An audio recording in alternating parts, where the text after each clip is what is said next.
Miarabantsika rehetra amin'ny anaran'ny Tompo. Inona no mitranga aorian'ny fahafatesana. Izay fanontaniana izay no ezahantsika avaliana amin'ity vidéo manaraka ity. Maro be nareo ry havana no nametraka izany fanontaniana izany tato amin'ity page ity. Ary nisy soratra masina tsy dia tena niresaka amin'ny antsipiriany loatra mahakasika izay fiainana aorian'ny fahafatesana izay. Kanefa niresaka kosa ny amin'ireo le an-dalan-tsoratra masina vitsivitsy izay manazava mampahafantatra ny amin'izay fiainana aorian'ny fahafatesana izay. Ka dia ezahantsika angonina ireo an-dalan-tsoratra masina ireo dia ezahantsika anazavana ny amin'ny hoe inona tokoa moa ny tranga rehefa maty ny olona iray. Ny zavatra tiako fantatsika aloha ety ampendohany dia misy karazany telo ny fahafatesana. Misy ny fahafatesana ara-batana, misy ny fahafatesana ara-panahy, ary misy ny fahafatesana faharoa. Le fahafatesana ara-batana io dia tsy inona fa le fahafatesana ohatran'ny mahazatra antsika le hoe marary dia maty. Le tafasaraka zany ny vatan'le olona sy ny fanahiny. Izay le fahafatesana ara-batana io. Ny fahafatesam-panahy indray dia tsy inona fa rehefa tafasaraka amin'Andriamanitra ny olona vokatry ny fahotana dia antsoina hoe maty fanahy izy na dia mbola velona aza. Fahafatesana ihany koa no ilazana an'io, fahafatesam-panahy. Ary ny fahafatesana karazany fahatelo dia antsoina hoe fahafatesana faharoa. Izy io indray dia tsy inona fa rehefa le atsipy any amin'ny farihy sy solfara le olona dia izay no antsoina hoe fahafatesana faharoa araka ny anambaran'ny apokalipsia 1:20 azy. Rehefa maty ary ny olona dia minona no mitranga. Le fahafatesana ara-batana zany no resahako eto dia tafasaraka ny vatany sy ny fanahiny. Dia le vatany io miverina ho vovoka, miandry ny fitsanganan'ny tena amin'ny maty. Ambaran'ny tenin'Andriamanitra any amin'ny Joba 10:7 zany sy ny Genesis 3:7. Fa ilay fanahiny kosa makaiza. Le fanahiny dia mandeha avy hatrany makany amin'ny fiainatsita. Dia io fiainatsita io misy karazany, misy toerana roa ao amin'ny fiainatsita io. Ny iray dia toerana fiadanana, ny iray toerana fijaliana. Le toerana fiadanana dia antsoina hoe paradisa. Dia tadidio tsara fa Jesosy Tompo rehefa maty izy dia nidina nakany amin'ny fiainatsita ary niteny tamin'ilay jiolahy hoe anio no ionanao amiko any paradisa. Io le toeram-piadanana io le antsoina hoe paradisa, izay antsoina ihany koa hoe eo an-tratrany Abrahama. Io koa le antsoin'ny Paoly any amin'ny Korintianina 2 any manao hoe lanitra fahatelo, dia antsoina koa io hoe ao amin'ny Tompo, maty ao amin'ny Tompo. Io le hoe toeram-piadanana io. Ny fanahy fotsiny aloha no ao, toeram-pialatsasatry ny fanahy zany ty fiainatsita ity. Dia misy toerana roa izy ato toeram-piadanana ho an'ny fanahin'ny olona izay nandray an'i Jesosy Kristy tompo sy mpamonjy ny fiainany ary niaina izany tamin'ny fahavelomany dia ireo olona ireo no makany amin'ilay toeram-piadanana ny fanahiny rehefa maty izy. Fa ireo le olona izay nandahany Kristy tamin'ny fahavelomany indray ny fanahiny rehefa makao amin'ny fiainatsita io dia efa misy fampijaliana sahady ao. Ambaran'ny tenin'Andriamanitra zany any amin'ny Luka 2:12 andininy 7:20 ka hatramin'ny 8:30 efa misy fampijaliana sahady ho an'ny fanahin'le olona ao amin'io le fiainatsita io. Dia ny olona ety ambony tany zany mbola velona ihany any an-danitra any amin'ny fiainatsita zany efa misy an'io zavatra io koa mitranga any. Dia izao ny zavatra hitranga. Rehefa tonga any amin'ny raha ho an-lanitra Jesosy Kristy Tompo amin'izay fotoana hiaviany any amin'ny raha ho an-lanitra izay dia ambaran'ny tenin'Andriamanitra fa ho tsaraina ny velona sy ny maty. Rehefa tonga le fitsarana ny maty dia izao ho avoaka daholo le olona maty rehetrarehetra ireo. Ho avoaka daholo le olona maty rehetrarehetra ireo dia ho tsaraina daholo. Dia le olona ao amin'ilay antsoina hoe paradisa, le tao amin'ilay toeram-piadanana tao amin'ny fiainatsita zany dia le fanahiny mivoaka ao dia le vatany koa mitsangana amin'izay le vatany. Dia lasa mitafy an'ilay tsy fahalovana amin'izay zany hoe le vatana vaovao tsy mety maty tsony amin'izay, tsy mety levina tsony amin'izay io vatana mitsangana io dia mifandray amin'ilay fanahiny io. Dia mandeha makany amin'ilay fiainana mandrakizay amin'izay izy. Le antsointsika hoe fiainana mandrakizay ao amin'Andriamanitra. Dia tadidio tsara fa Jesosy Kristy Tompo ao amin'ny Jaona 4:12 rehefa nampahery ny mpianatra izy dia niteny manao hoe andeha ao izy hanamboatra fitoerana ho anareo, zany hoe toerana mbola vao amboarina dia any amin'izay misy no hitoeranareo. Kanefa efa nisy olona maty ry Abrahama sy ny ohatran'izany, zany hoe tao amin'ilay fiainatsihita zany. Hafa zany ty fiainatsihita ity le paradisa ity sy ny atao hoe fiainana mandrakizay. Tadidio aloha zay. Satria le fiainatsihita dia ny fanahin'ny olona fotsiny no ao, fa le fiainana mandrakizay dia hoe ny fanahan'le olona miaraka amin'le vatana vaovao. Jereo tsara ny Korintianina voalohany toko 10 fa miresaka any amin'izay le hoe ity mety loha ity hitafiny tsy fahalovana. Rehefa tonga zany ny fitsangana ny tena maty dia ifandray zany reo vatana sy ny fanahy reo dia hitoetra any amin'le fiainana mandrakizay amin'izay ho andreo le olona izay tao amin'ny paradisa ireo, na ny talohan'i Jesosy Kristy na ny taty aorinany. Fa reto le olona izay tato amin'le toeram-pijaliana, tato amin'ny fiainantsika reto kosa dia ivoaka koa reo, dia alainako dia ny fanahy dia ny vatany koa le vovoka hitsangana ihany koa, dia ifandray le vatana sy le fanahy dia ho atsipy izy ao amin'ny fariavy solfara, izay le fahafatesana faharoa. Io le antsoina hoe elo. Samihafa ny fiainantsika sy ny elo. Rehefa mamaky ny Baiboly amin'ny teny Grika ianao ny fiainantsika dia antsoina hoe Hades, fa ny elo no antsoina hoe Gehenna. Zany hoe toerana samihafa mihitsy ireo. Amin'izay fotoana izay zany dia ho videna zany ity fiainantsika ity, ho alàna daholo zany izay olona maty ao, na nanao ny tsara na nanao ny ratsy, dia mandeha miaraka amin'ny fanahy, miaraka amin'ny vatany na makany amin'ny fiainana mandrakizay na makany amin'ny elo fariavy solfara ho atsipy any amin'izay izy zany. Dia le olona velona indray kosa, zay mahatonga ny tenin'Andriamanitra amin'ny tena rehefa tonga eny amin'ny rao alanitra Jesosy Kristy misy aminareo no Paul tsy ho faty, tsy hanandrana fahafatesana akory, fa rehefa tonga eny amin'ny rao alanitra izy dia le olona velona reo ka izay nandray an'i Jesosy Kristy, manana an'i Jesosy Kristy ho tompo sy mpamonjy ny fiainany, tonga dia miakatra avy hatrany ireo, tonga dia makany amin'ilay fiainana mandrakizay, tonga dia ampitafiana vatana vaovao dia miakatra avy hatrany makany amin'ilay fiainana mandrakizay.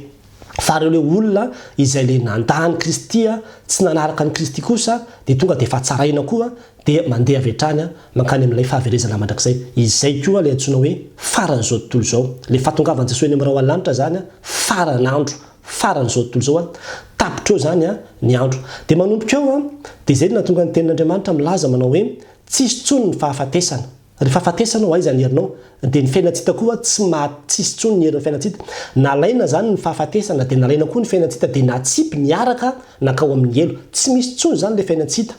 Tsisy tsony zany olona ao fa tonga dia nalaina dia nalefa nakany amin'ny elo daholo. Zany nambaran'ny tenin'Andriamanitra ny Apokalipsia, reo le fiainantsika sy ilay fahafatesana reo dia tsisy tsony ny fahafatesana ary tsy misy tsony koa ny fiainantsika.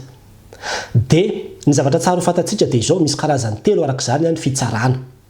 Ny fitsarana voalohany aloha dia le fitsarana amin'izao andro iainantsika izao, fa tsarain'Andriamanitra sady ny manao ny tsara sy ny manao ny ratsy, ny manana an'i Jesosy sy ny tsy manana azy. Amin'ny fiainanao andavanandro dia efa miseho sady izay fitsaran'Andriamanitra izay ny amin'ny hoe mandray ny valiny nataonao sahady ianao na dia mbola amin'izao fahavelomanao izao ary. Rehefa maty zany ny olona anankiray dia hozy ny tenin'Andriamanitra hoe voatendra ny olona ny fantatra mandeha, rehefa afaka zany tonga dia handalo fitsarana izy dia mandalo an'ilay fitsarana faharoa izy, izay fitsarana ametraka ny fanahiny hoe makany amin'ny paradisa fa izy sa makany amin'ny toerana fijaliana ao amin'io le fiainantsika io.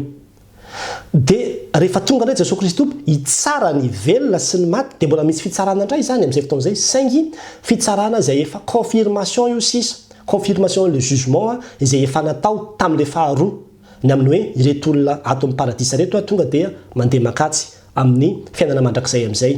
Reto olona tato amin'ny fijaliana reto tonga dia arina atsipy any amin'ny elo mandrakizay amin'izay. Dia ozy tsika hoe aiza koa ny apossible zany fitsarana isan-karazany zany, ohatra ny ety ambonin'ny tany any io, hoe raha vao ohatra ka misy olona ohatra manao ratsy dia tonga dia efa miakatra parquet izy dia mety tonga dia mandeha avy hatrany makany amponja izy aloha, na dia mbola tsy voatsara azy tonga dia efa makany amponja sahady izy aloha. Dia rehefa tonga amin'izay le fitsarana avy eo dia mety miconfirmer fotsiny, manamafy fotsiny amin'ilay hoe zao zany ny sazin'ilay olona izay tena ho saziny farany amin'izay dia zay vao tena hoe gadra tanteraka amin'izay izy. Dia ohatran'izay mihitsy le izy. Ny zavatra mahatonga an'ahy miresaka an'izany rehetrarehetra zany tsy sanatry hoe ampitahotra antsika na ampiorooro antsika, fa tena ampiomana antsika ny amin'izany zavatra zany.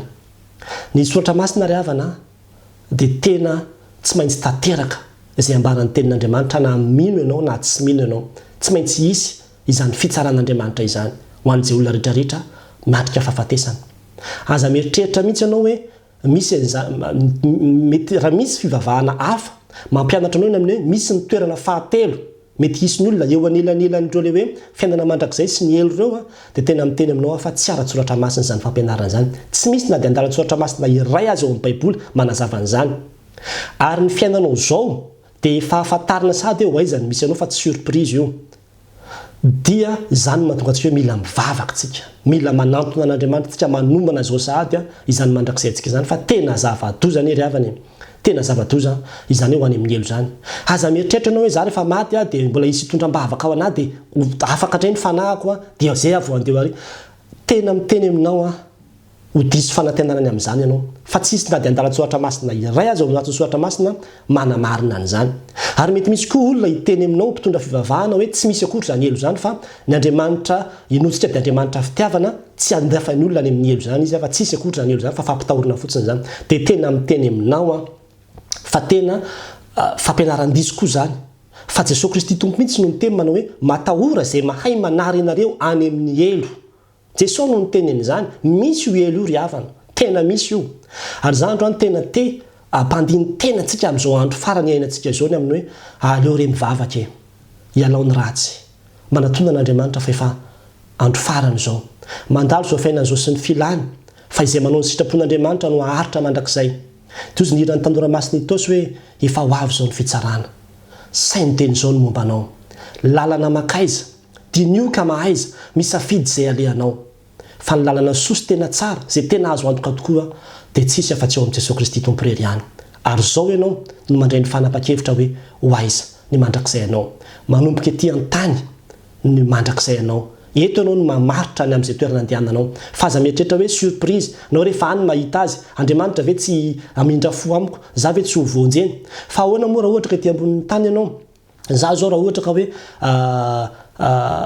ohatra ety any Madagasikara ianao dia misy olona tsy mifandray aminao akory le olona fa tonga pitan-dranomasina ianao tonga tia pitan-dranomasina ianao dia tonga dia mandondona amin'ny varavarana io dia hoe za tompoka hidrato aminao nefa ianao olona tsy manana fifandraisana akory amin'ny olona io tsy handray anao mihitsy io olona io na dia hirahira tsy hoe any an-danitra any no fonenako any mody raha vao miala ety dia miteny amintsika fa raha tsy miova isika raha tsy mibebaka isika raha tsy mandray an'i Jesosy Kristy tompo isika mandinika ny amin'izany farany izany dia ho diso fanantenana ary tena zava-doza zany ny tena loza goavana indrindra zany hoe atsipy any amin'ny fariafy solfara mandrakizay zany misy fiainana men'Andriamanitra atsika ianao io na firy fahotana vitanao vonina mindra fo aminao Andriamanitra raha vonina iovy ianao anakana fiainana vaovao miaraka aminy fa manana toerana izay efa nomanina ho atsika Jesosy ary ozy izy manao hoe andana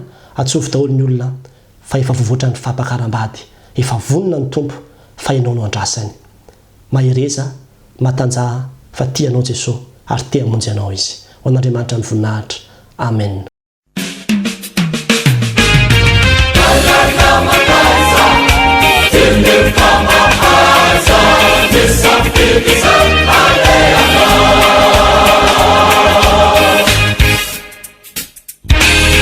Varina loja sunjea tuko e mameri ni fianana heti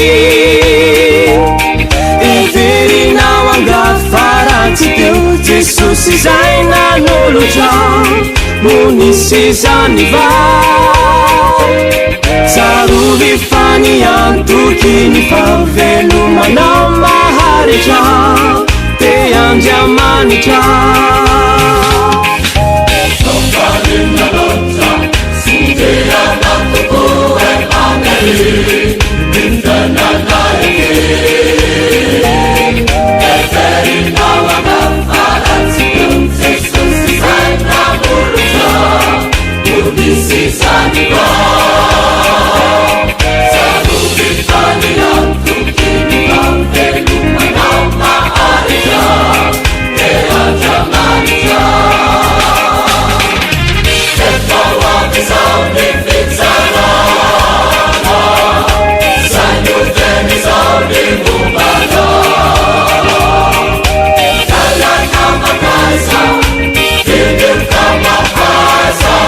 Something is up.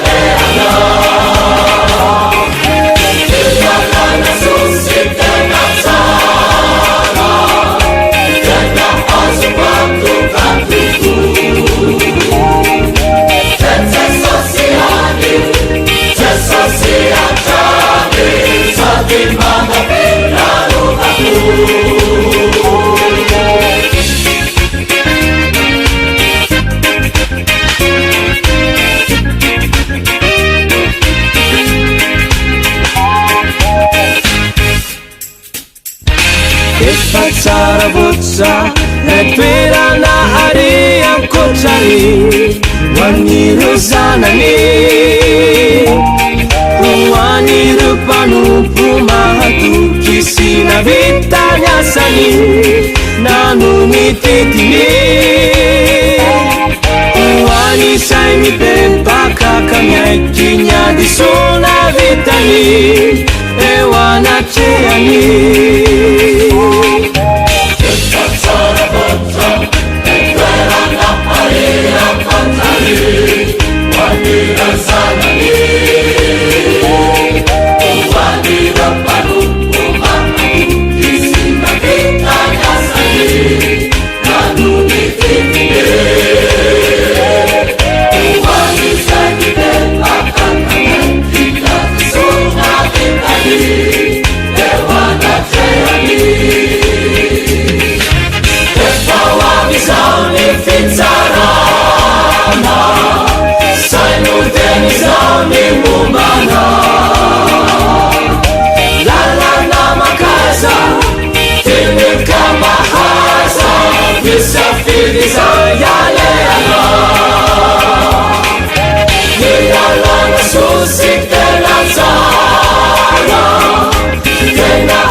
Sosiatrani sadi mana piyaruhaku